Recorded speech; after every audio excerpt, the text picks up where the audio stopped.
All right, what's up, YouTube? We're going to talk today about more gear. YouTube loves gear, and I am here to talk about it. I've got a bunch of gear. Why do I have a bunch of gear? Well, I'll see something and I'm like, hey, that looks really cool. I wonder what it does in terms of performance for me, and I will buy it and use it for a while, long enough to get, a good idea of like what that thing is all about, what it offers me in terms of performance. This way I can speak intelligently on them. I always have people show up to classes, especially in terms of rifles, like people show up with very, very different setups. And so I want to learn about all of this stuff just the way I can, speak intelligently on them and help people out with the way that they set them up. I want to know pros and cons of almost everything. I don't know, not saying that everyone has to do this, but like, I'm just kind of a nerd about this sort of thing. So one thing that, you guys have probably seen if you've been around this channel or any of my social media for any period of time, you've seen me either post a picture of or shoot a rifle with a Wilcox riser on it, kind of like this one here. And people will ask all the time, hey, what is that tan thing on top of your rifle? What does it do? Why is it there, etc.? So I wanted to answer a couple of these questions. So what does it do? What it does specifically is it puts your red dot and your magnifier in one location on one mount. Why is this important? Well, it helps reduce the amount of parallax issues that you could possibly run into when you put a magnifier behind a red dot. And it helps reduce it because of how tight the tolerances are on this particular mount.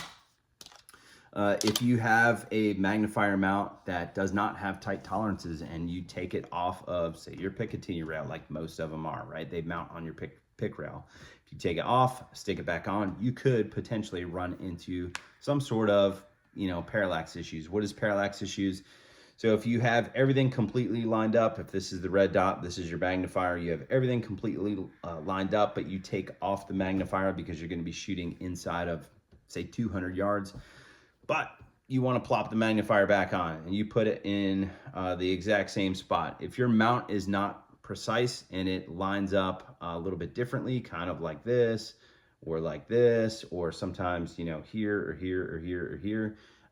Anytime you put glass behind glass, you could potentially have parallax issues. And so for me, with as much as I shoot, I want something that's very, very precise. It's like I wouldn't buy a scope mount that isn't precise. Like I wouldn't want a $30 scope mount where I'm gonna put my expensive scope on it and then it potentially not hold zero or potentially moves around while I'm trying to shoot at distance. Because, if I'm having issues with it while I'm trying to shoot, it's like I'm just wasting ammo and I'm not training, I'm having gear issues, which in my opinion sucks. So part of the reason why I like this thing is because it puts the magnifier in the exact same spot every single time due to how tight these tolerances are. That brings up another point too, is like the tolerances on these are super tight.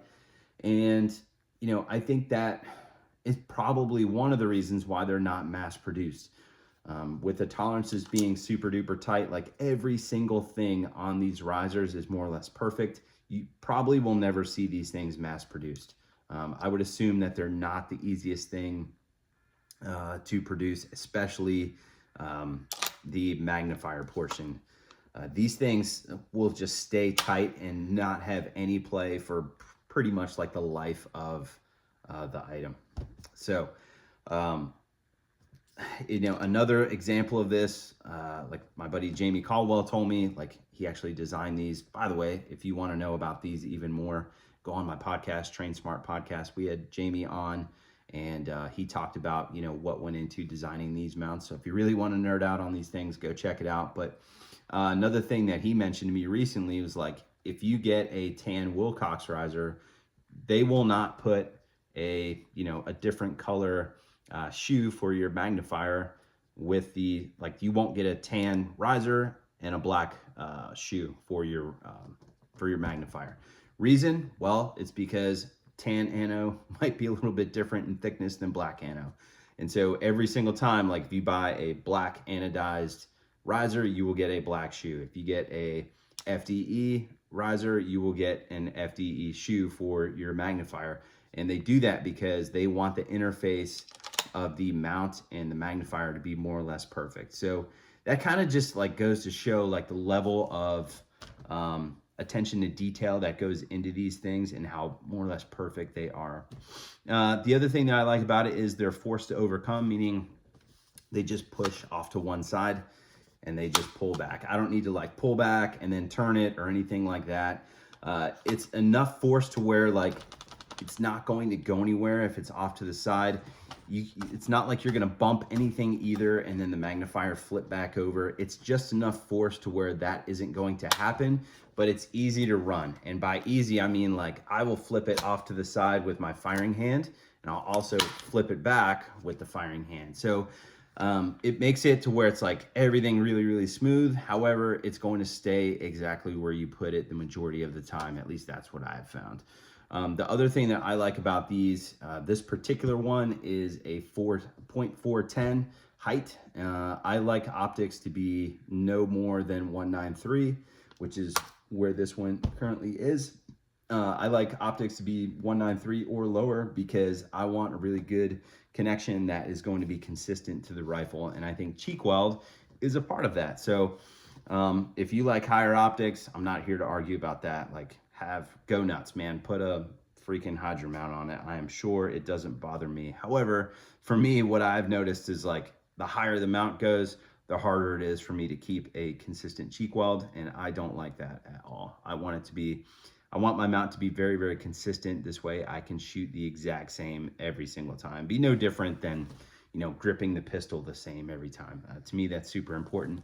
The rifle is no different. So with this thing being at a 410 height, I've got an absolute co-witness red dot on the top, and that should come out to right about 193, give or take a hundredth or two. If I'm off by a hundredth or two, I am sure someone will comment that I am, and that's totally fine. I'm trying to be as accurate as possible here, but I think the full co-witness height is either 152 or 154. So that should put me somewhere around 193. It's either 193 or 194-ish, around that. So you guys get the idea. It's a riser that it's the lowest one on the market, and to me that's important. Most of the other risers on the market are going to be either a 1/2 inch or 5/8, or some of them even taller than that. Personally, I have no use for risers that are taller than that. So this one will put the optic at 193. And again, the most important thing, in my opinion, for me, is like having the optic and the magnifier on the exact same mount itself. No different from having an LPVO, you know, mounted on a really, really nice scope mount, something like a Badger. It's like, yep, I can mount that thing on there and I do not have to worry about it because of how precise these mounts are. So these are no different. Last thing is, this one is the 1 minute out version. So this is Jamie Caldwell's logo that you see on here. And these are about to be available as of April 30th, which today is 2025. These will be on Jamie's website pretty soon. So if you are in the market for one, you can potentially get one. That brings up another question. How much are these? Some people know, some people don't. These are kind of, I'm going to say kind of expensive. These run right around 700 bucks. Now, that might be a little bit of sticker shock at first. However, I will kind of put it in some context for you. Again, very, very precisely machined. And two, you'll see people spend 700 bucks on a really crappy LPVO. That is not going to work for them. So I would recommend, you know, put that money into something that will work for you. If you're interested in this thing will work for you every single time. It's going to be a great addition to your rifle. I'm not trying to persuade people to buy it or whatever. I'm just saying that, are they expensive? Yes, for sure. However, in the grand scheme of things, I've seen people spend more money on things that don't help them at all. And in fact, you know, will end up breaking or something over time. So in the grand scheme of things, is this super expensive? Not really, not really.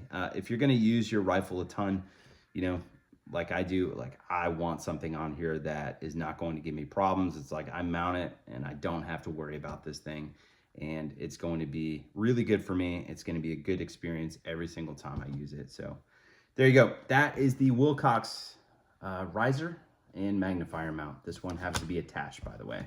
Some of them have thumb screws for the magnifier mount. This one is just fully attached. Anyway, if you guys have any questions, comments, concerns about Wilcox risers, drop them in the comment box below. As always, happy to answer them for you.